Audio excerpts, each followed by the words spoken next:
All right, let's explore some Deepak Chopra. You sent over a ton of his stuff, lectures, stories, even personal reflections. We're diving deep into the soul. Not like some far-off concept, Exactly right. but how it changes your life every day. How it can change how you experience life every single day. So how does Chopra take this idea of the soul, which, so many people think is this kind of vague thing, Right. and make it real? Yeah. It's fascinating how he takes that idea and makes it almost like you can reach out and touch it. He describes the soul as like a connector, Mm-mm. this bridge between infinite energy of the universe, which is the source of love and creativity, intelligence. So it's like a stepping down transformer taking this massive power and making it so we can actually use it. That's a great way to put So it. that makes it way less intimidating, right? Right. Instead of this big scary thing, it's like, oh, okay, maybe I can actually connect with this. Exactly. And there's actual scientific evidence that supports this idea. Really? He talks about Tibetan Buddhist monks who, through compassion meditation, developed measurable changes in their brain activity. Wow. Proof that these practices can actually rewire us. Okay, I gotta admit, I've always been a little skeptical about meditation. Sure. But now that I know there's science behind it, that's really interesting. Yeah. So we have this amazing source of energy within us, but why don't we always feel it? Right. Well, that's where conditioning comes in. As we grow up, we start to build up these layers of limiting beliefs and boundaries that we impose on ourselves. Yeah. We complicate our lives and lose touch with that natural flow of energy. It's so true. I mean, think about when you were a kid, completely absorbed in play. Right. You were just so free and joyful. It's Right. like we were naturally connected to our soul back then. Totally. Yeah. And he uses the analogy of a rose. Okay. It unfolds with effortless beauty. But us humans, we tend to get in our own way. Oh, that's such a good analogy. Okay, so let's say we're buying into this idea that we've got the soul energy that we can connect with. But how do we actually do it? What are the signs that we're on the right track? He talks about this thing called subtle guidance. Okay. It's almost like developing a sixth sense Interesting. for your soul's wisdom. So imagine like you're noticing a lot of lucky coincidences. Oh, yeah. I love when that happens. Or things are just falling into place in your favor. Uh-huh. That's the first stage. Okay. So like the universe is winking at me. Exactly. What happens next? Then you start to move into the second stage. As Yeah. you become more aware of these synchronicities, you start to question, why are these things happening? Okay. You wonder if maybe there's a force beyond your control that's orchestrating these events. Like a subtle nudge in a certain direction. Right.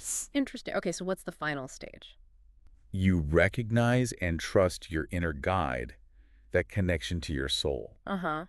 And you consciously embark on a journey Oh, wow. towards a higher awareness. So that voice inside gets louder and clearer. Yeah. You start to actually follow those nudges instead of just noticing them. Exactly. This is fascinating. But I think we should talk about the obstacles because Chopra mentions 7 negative beliefs that can block our connection to the soul. Absolutely. And these are beliefs that we often pick up unconsciously. Okay. And they can keep us trapped in self-limiting patterns. Right. And he starts with people don't change. I think everyone's felt that frustration before. Right. In relationships at work. Yeah, like you're banging your head against a brick wall. Exactly. But Chopra argues that change is a constant. It's happening all the time. We just have to choose to embrace it. In ourselves and in others. Right. He points out that even our physical beings can be transformed. Yeah. Through spiritual practice. Oh, that's right. Like those monks you mentioned earlier. Exactly. They actually change their brain structure. Through meditation. That's pretty compelling. Right. That change is possible. Yeah, it's not just wishful thinking. No. So how do we apply this to our relationships? Instead of seeing people as static, Okay. we need to allow space for transformation. We can try to understand their motivations, their fears, their desires. Okay. This allows us to approach them with more compassion. So it's about recognizing that people are capable of growth and change. Exactly. That's so important. All right, the next belief Chopra tackles is habits keep us trapped. Ooh. And this one I relate to. There are definitely some habits I'd like to get rid of. We all have those. But he says habits are choices. Your Right. brains are adaptable. It's like learning a new skill. Right, like those musicians who constantly rewire their brains as they're mastering new techniques. So it's not about willpower Exactly. or forcing ourselves to change overnight. It's about understanding that we have the capacity to learn and grow. Okay. Each time we make a different choice, we're literally reshaping our brains. So it's about taking those small steps and trusting the process. Exactly. Okay, the third belief that Chopra talks about is obsessive thoughts are in control. Yeah, and that's something I think we can all relate to, Right, especially these days. with all the information and stimulation. It's so easy to get stuck in those mental spirals. Right, it can feel like our thoughts are running the show. Exactly. So how do we break free from that? Chopra emphasizes that those obsessive thoughts aren't our true selves. Mm, They're just a temporary state. okay. So the key is to recognize them as such Mhm. and create some distance. He even talks about how seemingly positive obsessions like Yeah. work or achievement Right. can actually be harmful. Because they take over our minds and prevent us from experiencing Ooh. peace and freedom. So it's about finding balance, that Yeah. inner peace that allows us to navigate life's challenges without getting swept away by those obsessive thoughts. Absolutely. The next belief Chopra addresses is cravings can't be appeased. Okay. And this is about those insatiable desires we all have, Mm. whether it's for food or validation or even material possessions. Right, those things that we just can't seem to get enough of. And his take on this is really interesting. What is it? He suggests that cravings often stem from unmet needs. That makes sense. So instead of trying to suppress them, Right. we need to understand what's driving them. Exactly. And find healthy ways to address that underlying need. So like walking away from the craving, finding a healthy distraction, or substituting something that nourishes us. Right. It's a much more compassionate approach than just telling ourselves to just say no. That's so true. It's about understanding what we're really seeking. Exactly. Okay, the fifth belief that Chopra challenges is fear keeps you from being free, Yeah, and I think that resonates with so many people. especially in today's world. Right. It feels like there's so much uncertainty and chaos, Exactly. and fear can be paralyzing. Totally. But Chopra reminds us that fear is often based on distorted perceptions, Hmm. not reality. Okay. Our soul offers a sense of security that transcends fear. So it's about tapping into a deeper source of strength Right. that allows us to face our fears with courage and resilience. Exactly. He talks about how our ego often amplifies those fears, Yeah. keeping us in a constant state of defense. So it's not about ignoring our fears, but about understanding them Right? and choosing to respond from a place of courage rather than fear. Exactly. Okay, what's the next belief on the list? Forbidden thoughts. Okay. So these are the thoughts we deem unacceptable or shameful. Right. The ones we try to push away or bury deep down. This is so important to talk about Right. because I think our culture can be so judgmental Yeah. about certain thoughts and feelings. Exactly. And Chopra challenges that notion that certain thoughts are inherently bad or dangerous. So he's saying it's okay to have those thoughts. Yeah, he suggests that true liberation comes from acceptance Hmm. and non-judgment. It's about creating space for those thoughts without judging ourselves. Exactly. Yeah. And allowing them to pass through us without getting stuck. And he even brings up neuroscience here. Yes. Yeah. Research suggests that when we try to suppress thoughts, Okay. they actually become more persistent. Interesting. So it's like the brain saying, hey, pay attention to this. So the more we resist them, the stronger they become. Right. That makes a lot of sense. Huh. Okay, what's the last belief on Chopra's list? Natural urges are illicit. Great. And this one explores that tension between our natural desires and societal expectations. Hmm. The things that we're told are wrong or taboo. Right. But Chopra clarifies that all urges are natural. Okay. They stem from basic needs. Okay. So the key is to identify that underlying need Mhm. instead of suppressing the urge or labeling it as bad. He uses the example of someone struggling with what they perceive as illicit sexual urges. Right, But it's not about the urge itself. right. It's about that deeper need for love or connection or self-worth that's not being met. So instead of judging ourselves, Right. we can try to understand those needs and find healthy ways to meet them. I love that approach. Yeah, it's much more compassionate and empowering. This has been such a fascinating look at those limiting beliefs. Right. I'm feeling inspired to start questioning those beliefs Yeah. and creating more space for my soul to shine through. Yeah. That's what Chopra hopes to achieve, Hmm. to empower us to break free from those limitations Yeah. and embrace the fullness of who we truly are. Okay, so we've talked about those limiting beliefs. What else can we do to reconnect with our soul? He talks about awakening the soul, which is about actively cultivating those qualities that reflect our soul's true nature. Like love, beauty, and truth. Exactly. He tells that amazing story about the woman who found joy and fulfillment by helping a young artist in her neighborhood. Right. It's a beautiful example of how we can awaken our own souls by extending ourselves to others. By tapping into that boundless source of love and creativity within us. Exactly. I love that he emphasizes the reciprocal nature of love and desire. Right. It's not just about receiving love, but about cultivating that love within ourselves and sharing it with the world. When we give freely without expectation, we create a powerful energetic flow that nourishes both ourselves and those around us. Okay, after awakening the soul, he moves into this concept of negotiating with boundaries. Interesting concept, right? What does he mean by that? He describes boundaries as frozen awareness. Okay. They're limitations that prevent us from fully experiencing life. And we create boundaries for two main reasons. Right? To avoid discomfort and to protect our comfort zones. Which we all do, right? Of course. It's natural to want to shield ourselves from pain. Absolutely. But he says these boundaries can become so ingrained in our identities Right. that they actually prevent us from growing and evolving. He tells that story about the lung cancer patient who continued to smoke even after his diagnosis, Wow. which is a powerful illustration of how we cling to our comfort zones. Even when they're harming us. Exactly. This idea of boundaries as frozen awareness is fascinating. It is, isn't it? It's like we're literally freezing our capacity to experience and connect. Yeah. So how do we start to thaw those frozen parts? That's where becoming undefended comes in. Okay. And he offers some practical steps Mm-hmm. for recognizing those boundaries and letting go of that resistance. Let's break those down. Okay. He says first we need to notice physical sensations. What Yeah. does he mean by that? Our bodies are constantly giving us feedback about how we're feeling, Mm-hmm. but we often ignore those signals. Oh, yeah, we do. So he encourages us to pay attention to those physical cues, like the tension in our shoulders, the tightness in our chest, Okay. as indicators of where we're holding resistance. So it's about tuning into that mind-body connection. Yeah. Okay. Once we notice those physical sensations, what's next? Then we feel the emotion. Okay.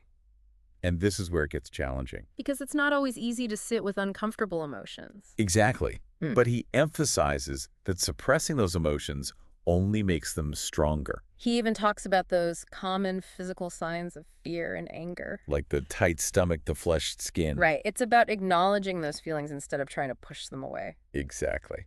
Okay, so we notice the physical sensation, we feel the emotion, and then what? Then we recognize ego strategies. Okay. So he outlines three main strategies: self-importance, dependence, and being overbearing.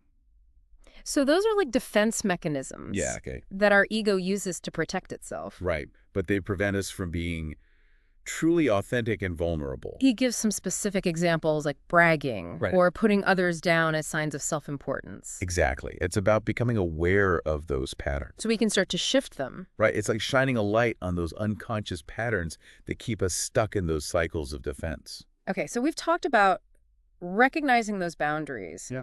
How do we actually dismantle them? That's where letting go and hanging loose comes in. This feels like a big shift. It is. It's a radical departure. Because we're so conditioned to hold on to control, Right. it's almost scary to let go. It's the opposite of the ego's agenda, which is all about clinging and resisting. Hmm. He contrasts the ego's nature with the soul's unbounded state. The ego is rejecting critical, opposing, clinging. Right. The soul is accepting, approving, cooperating, detached. What a contrast. So hanging loose is about embracing that soul state. It's exact. Allowing experiences to flow through us without resistance. Right. But what about that fear of losing ourselves? Yeah. It feels so vulnerable to surrender control. That's a natural fear. But Chopra assures us that surrender is not about weakness Okay. or giving up. Mm. It's about aligning with our true nature, our soul, Mm-hmm. which is our source of strength and freedom. So it's about surrendering to something greater than ourselves. Exactly. Not to our circumstances or to other people. Right. It's about recognizing that there's a wisdom beyond our limited understanding. Mm-hmm. And sometimes the best thing we can do is get out of our own way Yeah. and allow that wisdom to guide us. It's about trusting in the wisdom of the universe. Okay. Knowing that even when things feel uncertain, we're being supported and guided towards our highest good. This is powerful stuff. Mm-hmm. Okay, so we've talked about recognizing boundaries, becoming undefended, and letting go. Yeah. What happens when we actually let go? Mm-hmm. What does Chopra say about the result of surrender? He talks about the fruit of surrender, which is grace. Mm. He describes grace as this state of unbounded awareness, Okay. where limitations fall away, and those qualities of mercy, generosity, and forgiveness naturally arise. It's like we're tapping into the source of limitless love and compassion, Exactly. both for ourselves and for others. Right, and those qualities then ripple out into the world Wow. through our actions. It's not something we earn or achieve through effort. Right. It's a gift that arises naturally when we surrender to the flow of life. Exactly, when we let go of our ego's grip. So it's not about trying to be good or forcing ourselves to be more forgiving. It's about creating those conditions within ourselves Okay. for those qualities to blossom naturally. He also emphasizes that grace is not just a personal experience. Right. It ripples outward. When we embody grace, we naturally express those qualities of mercy, generosity, and forgiveness in our interactions with others. So it becomes a way of being in the world. Exactly. He dives deeper into each of those qualities, providing a framework for how they manifest in our actions. So it's not just about having this vague sense of being gracious. Right. It's about embodying those qualities in concrete ways. Exactly. Okay, let's dive into those specific qualities, starting with mercy. How does Chopra define mercy? He describes mercy as moving beyond judgment and punishment.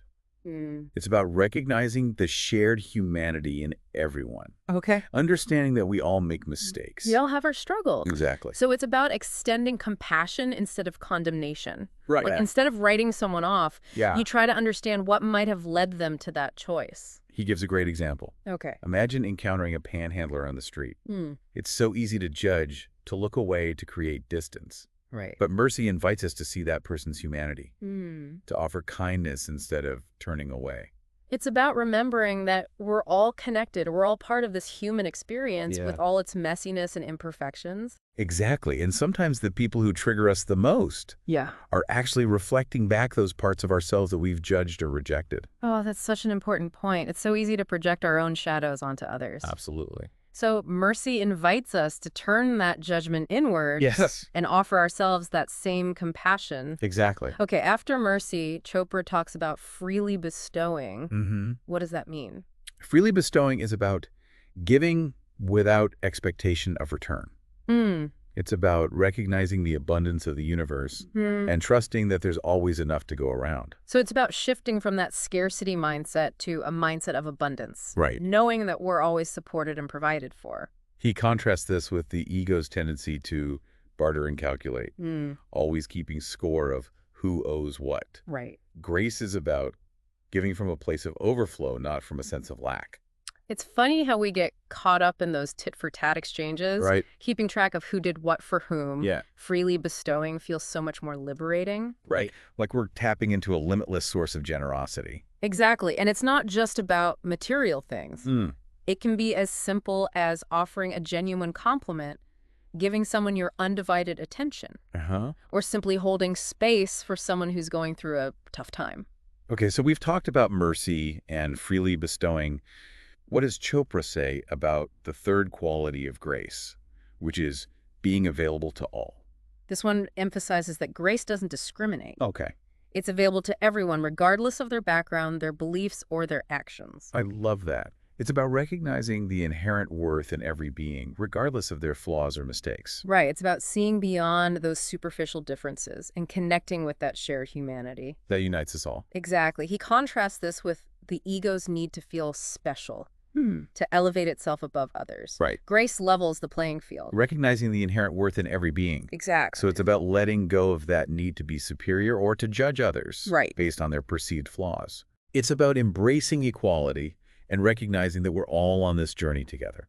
I love that. Okay, so he then goes deeper into generosity, describing it as giving from an overflow of spirit, not from a sense of lack. Right. This builds on the idea of freely bestowing right. Exactly. It's about giving because we genuinely want to share our blessings, not because we feel obligated or pressured. Exactly. And it's not just about material wealth.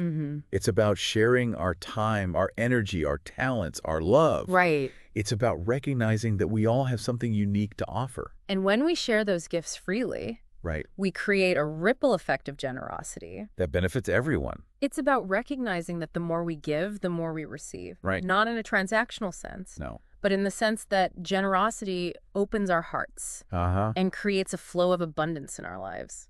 Absolutely. And finally, he talks about forgiveness. Which is arguably the most challenging quality of grace to embody. It is, isn't it? It definitely is for me. It can be so hard to let go of those hurts, those grudges. Yeah. That feeling of being wronged. He describes forgiveness as letting go of conditions and blame releasing the need to be right. Okay. It's about recognizing that holding on to anger and resentment only harms us in the end. He says it's like drinking poison and expecting the other person to die. Powerful analogy, isn't it? That is so powerful. So forgiveness is really an act of self-healing. Exactly. A way to liberate ourselves from the prison of those past hurts. He acknowledges that it can be a difficult process. Yeah. Especially when we've been deeply wounded. But he says it's a powerful act of self-love. Right. A way to reclaim our power and move forward with grace. And it's important to remember that forgiveness doesn't mean condoning someone's actions. It's about releasing the grip that those actions have on us. Okay. Freeing ourselves from that energetic burden. It's about choosing peace over resentment, freedom over captivity. Exactly. It's about understanding that forgiveness is not about the other person. It's about us, about reclaiming our own power and choosing to live from a place of love rather than anger. This has been such an incredible exploration of grace. It really has. It's amazing how he breaks down these seemingly abstract qualities into such actionable steps. Right. It feels like a roadmap for living a more soulful, fulfilling life. It really is. And what's so inspiring is that he doesn't present this as some unattainable ideal. Right. He offers these practical tools and techniques that anyone can use to cultivate these qualities within themselves. It's not about becoming a saint. Right. It's about embodying these qualities in our everyday lives. Exactly. It's about bringing that grace into our relationships, our work, our communities. Even our interactions with strangers on the street. Absolutely. It's about allowing that grace to permeate every aspect of our human experience. Exactly. And he emphasizes that it's an ongoing process. Okay. It's not about achieving some end goal of being graceful. It's about continually cultivating those qualities. Okay. Allowing them to flow through us more and more effortlessly. Yeah. So it's like we're training our spiritual muscles. Right. Building those qualities of mercy, generosity, and forgiveness. Through practice and repetition. The more we practice, the easier it becomes. Exactly. And the beautiful thing is that these qualities are contagious. Oh, I love that. When we embody them, we inspire others to do the same. It's like we're creating a ripple effect of grace. Exactly. That spreads outward, transforming not just our own lives, but the world around us. Absolutely. So we've talked a lot about those inner qualities of grace. What about the outer expression? How does grace manifest in our actions? I like that question. So Chopra talks about grace as this transformative power that dissolves our boundaries and connects us to our true selves. Okay. It's not something we earn or achieve through effort. Okay. It's a gift that arises naturally when we surrender to the flow of life. When we let go of our ego's grip. Exactly. So it's not about trying to be good No. or forcing ourselves to be more forgiving. It's about creating the conditions within ourselves for those qualities to blossom naturally. Right. And it's not just about feeling good internally. Right. It's about bringing that transformative energy into our relationships, our communities, our actions. Right. It's about allowing that grace to flow through us and touch every aspect of our human experience. Absolutely. Yeah. So how do we cultivate that state of grace? What are some of the practices that Chopra recommends? That's a good question. Well, he talks about the importance of connecting with our soul through practices like meditation, contemplation, and spending time in nature. Okay.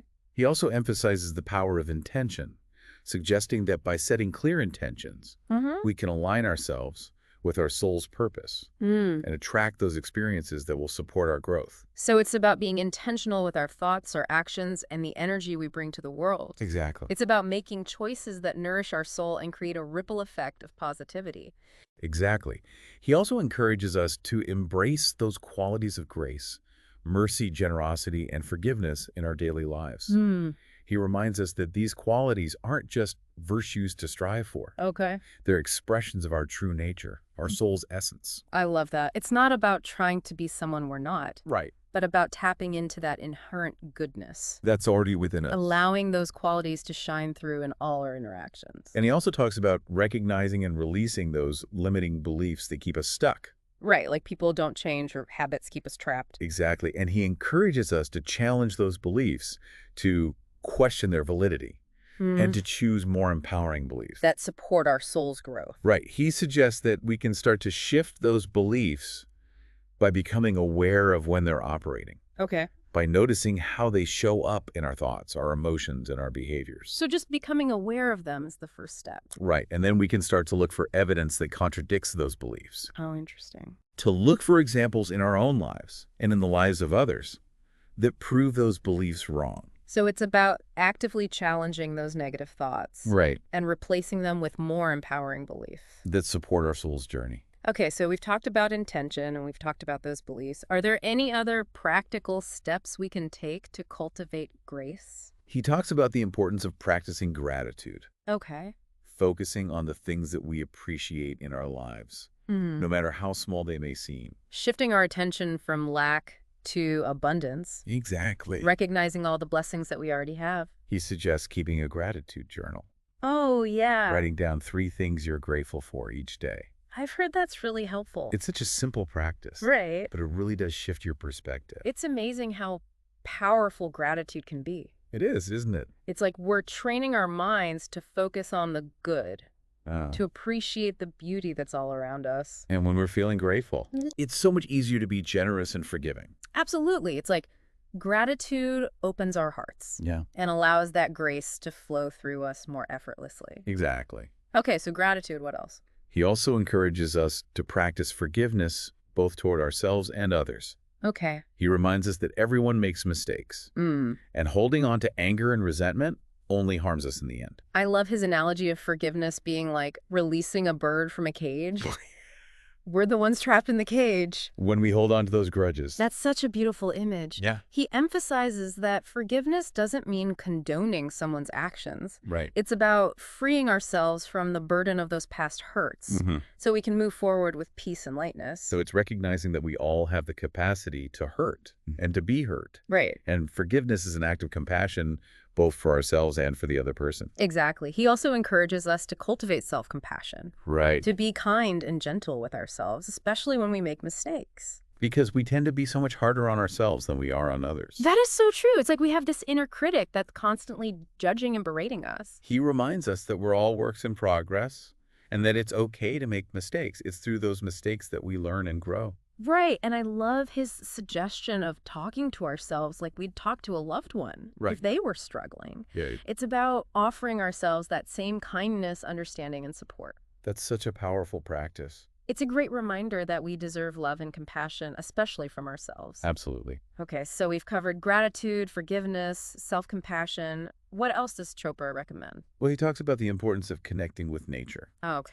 Recognizing that nature is a reflection of the divine. I love that. You know, I always feel so much more grounded and peaceful when I spend time in nature. Me too. It's like all the worries and anxieties just kind of melt away. Exactly. He encourages us to go for walks in the park, hike in the mountains, or even just sit under a tree and just observe the natural world around us. It's about recognizing the interconnectedness of all things. Right. Feeling that sense of awe and wonder that nature evokes. And it's a great way to tap into that source of peace and serenity. That's always available to us. Exactly. Okay, so connecting with nature, what else? He emphasizes the importance of practicing mindfulness in our daily lives.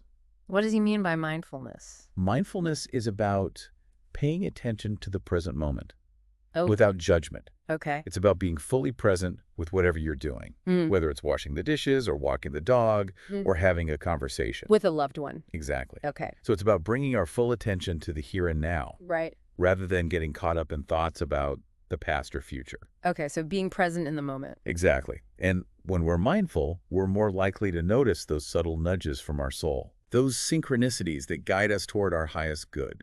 Okay, so we've talked about connecting with nature. We've talked about practicing mindfulness, cultivating those qualities of grace. What else does Chopra suggest for awakening the soul? Well, he talks about the importance of engaging in creative pursuits. Okay. Whether it's writing, painting, dancing, playing music. Mm-hmm. He reminds us that creativity is a direct expression of the soul.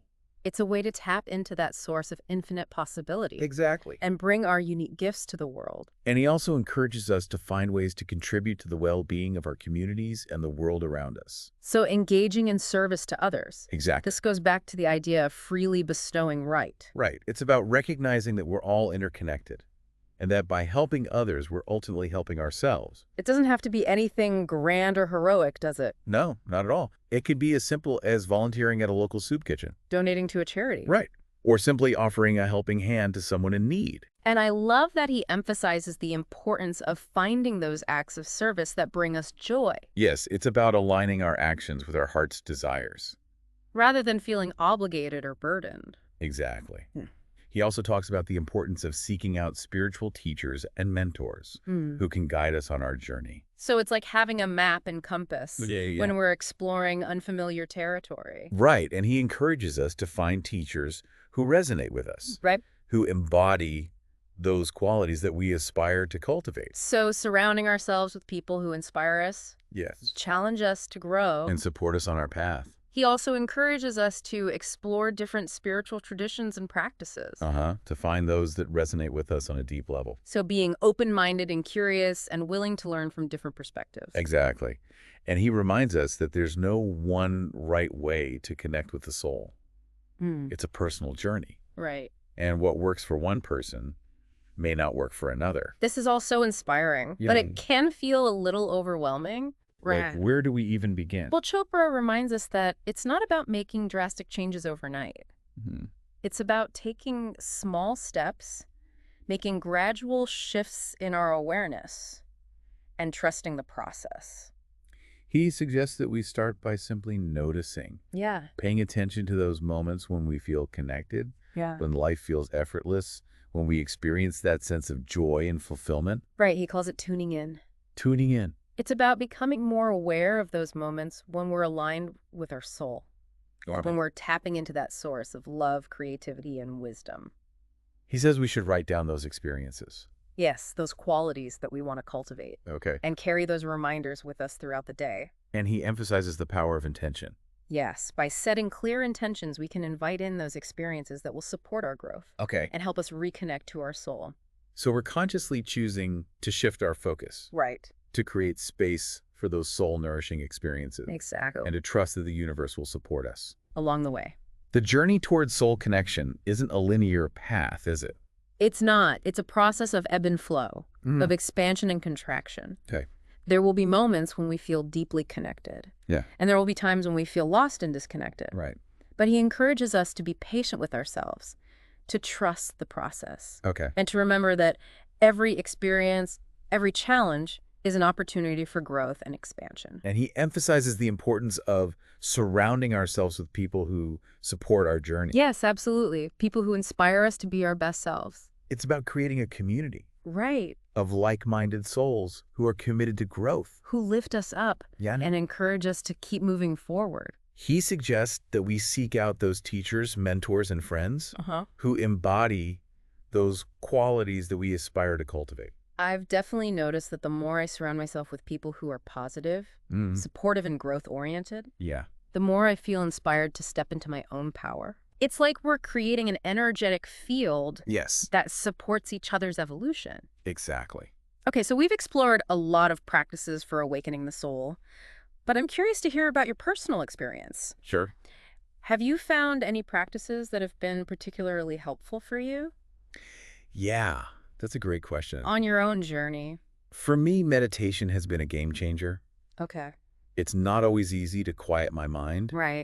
But when I can create even a few moments of stillness, I feel a sense of peace and clarity that carries me through the day. What kind of meditation do you practice? I've experimented with different types, but I find that guided meditations are really helpful.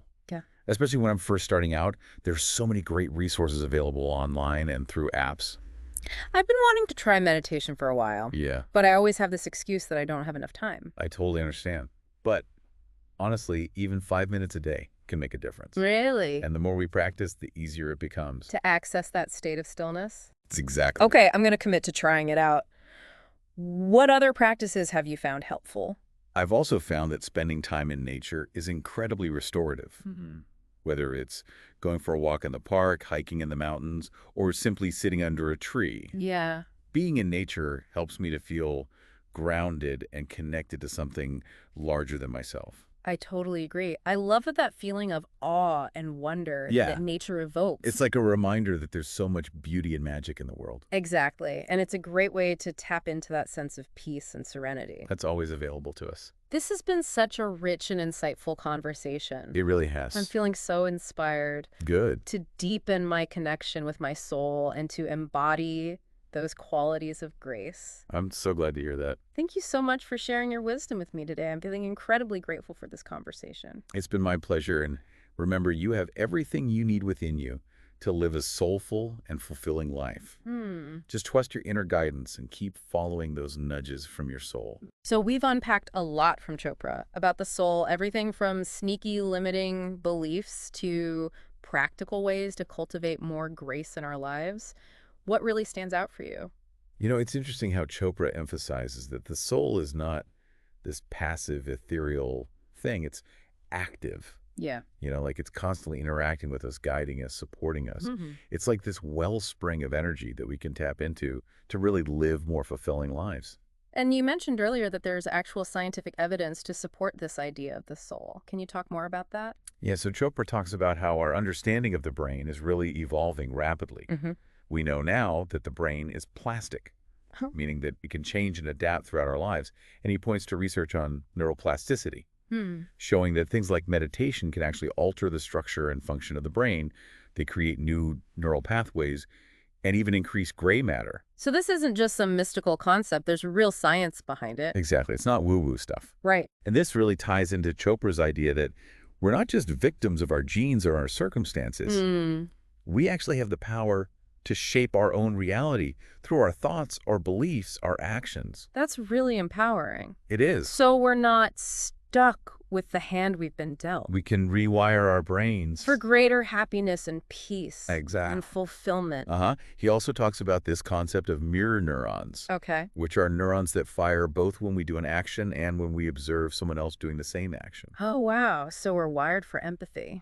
Exactly. And Chopra suggests that this mirroring can actually be amplified through spiritual practices like meditation and compassion training. Interesting. So by cultivating compassion within ourselves, we're strengthening those neural pathways that allow us to connect with others more deeply. I love that. So science is catching up with what spiritual traditions have been saying all along. Right. We're all interconnected, and compassion is key for healing and transformation. Chopra even uses this term, compassionate brain, suggesting that we can actually cultivate compassion at a neurological level. So it's not just some abstract concept. We're talking about tangible changes in our brains. In our bodies. I love that it's like science and spirituality are coming together. They are.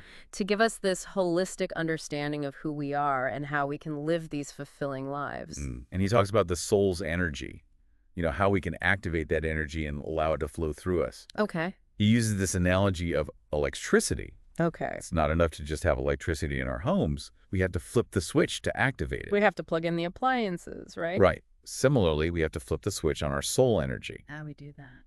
Well, he suggests that we can awaken that soul's energy through experiences of love, beauty, and truth. And he emphasizes that this is not just about passive observation, but about active participation.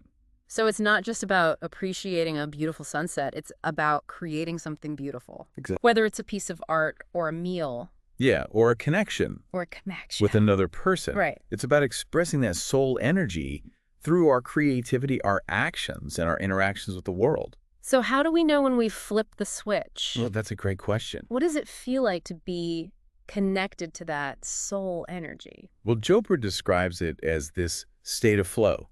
Okay. When you're completely absorbed in what you're doing, time seems to stand still. Yeah. You feel this effortless joy and creativity. Yeah. I know that feeling. Right. All of your worries fade away. Yeah. And you're just completely present. It's a beautiful thing. He also talks about the importance of recognizing those subtle nudges and synchronicities that are always guiding us towards our soul's purpose. It's like you just know something is right, even if you can't explain it logically. Exactly. And the more we tune into those subtle signals, the stronger that connection becomes. So paying attention to those intuitive hits, those gut feelings, trusting that inner wisdom. That's always guiding us. Toward our highest good. Exactly.